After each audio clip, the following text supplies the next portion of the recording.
চারটি কারণে আমি ফিরাউনের উপর বিপদ দেই না। এক নম্বরে হলো এই ফিরাউন বড় মা বাবা ভক্ত।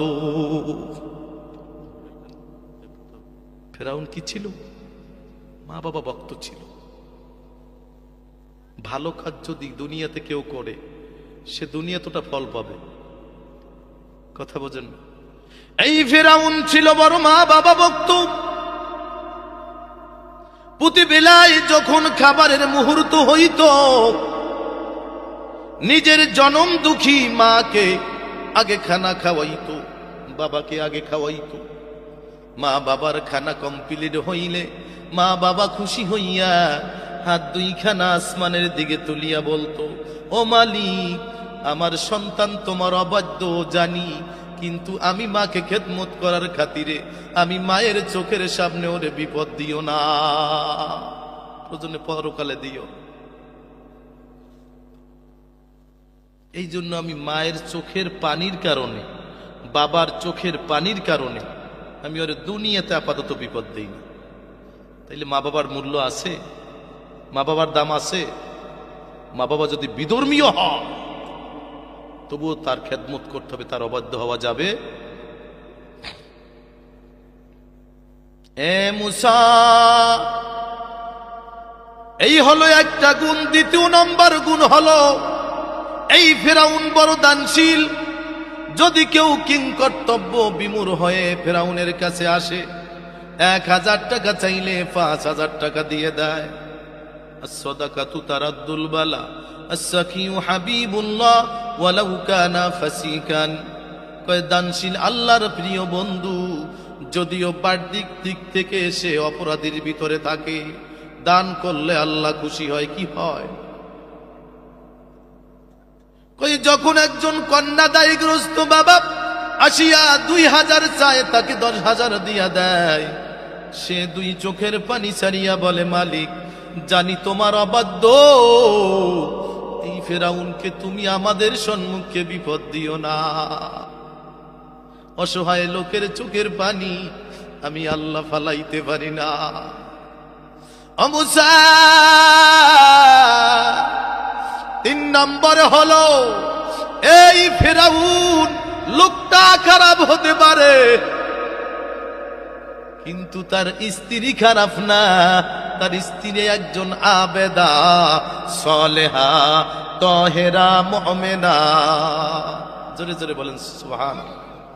কওমে লূতে আহলিয়ারা কাফেরা, কওমে লূতে আহলিয়ারা কাফেরা, ফিরআউনে আহলিয়ারা তহেরা, ফিরআউনে আহলিয়ারা তহেরা।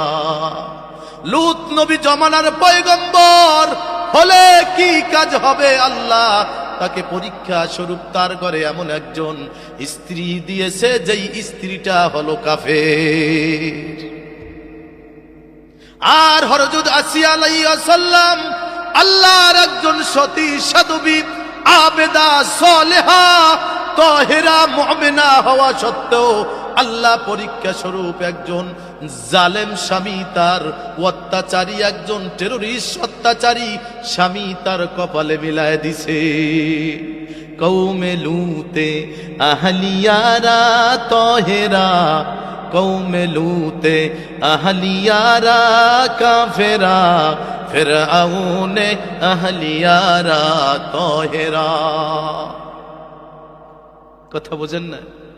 এ মুসা, এই আসিয়া যখন যায় নামাজের মুসাল্লায় যায়, বলে, মালিক, ফিরাউন অবাধ্য হলেও তো আমার স্বামী, দাওয়াত দি মানে না, মুসার কালেমা স্বীকার করে না।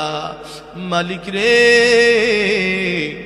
আমার স্বামীরে বিপদ দিও পড়ে, কিন্তু আমার চোখের সামনে দিও না।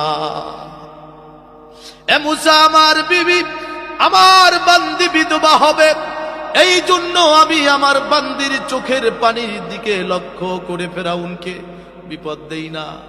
3-4 নম্বরে হলো ফিরাউন এমন একজন লোক যখন সমস্ত মানুষ ডিপ স্লিপিং এ চলে যায়, গভীর ঘুমে, এ মুসা তখন এই ফিরাউন অন্ধকার জঙ্গলে যাইয়া নিজের পাও দুইটা উপরে টাঙ্গাইয়া গাছের সাথে আমি মালিকের দরবারে খালি কান্দে, আল্লাহ তুমি আমার সৃষ্টিকর্তা, তুমি আমার রিজিক দাতা, তুমি আমার হায়াতের মালিক, তুমি আমার মওয়াতের মালিক, সম্মানের মালিক, ইজ্জতের মালিক, সব কিছু তুমি পারো আমাদের সারা, আর আমি ফেরাউন কিছুই পারি না, ও মাওলা তুমি সারা।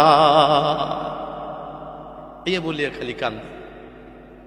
এ মুসা বলে, ফেরাউন বলে, মালিক আমি দুনিয়া চাই, দুনিয়া চাই, পরকাল চাই না, তাইলে আমি আমায় দুইটা জিনিস চাই, নীল নদের পানি, আমি ফেরাউনের কথায় জোয়ার আর বাটা হবে আমার সিংহাসনের পাশে যেই বট মোটা বৃক্ষ রাজি আছে, ওই বট বৃক্ষ গাছটা সমস্ত রোগের প্রতিষেধক ঔষধ হিসাবে তুমি দিয়া দিবা।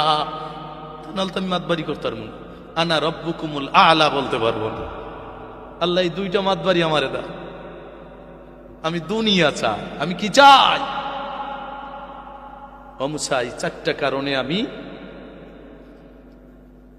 ফেরাউনকে কি করি নাই, ধ্বংস করি নাই, বিপদ দিই নাই। এই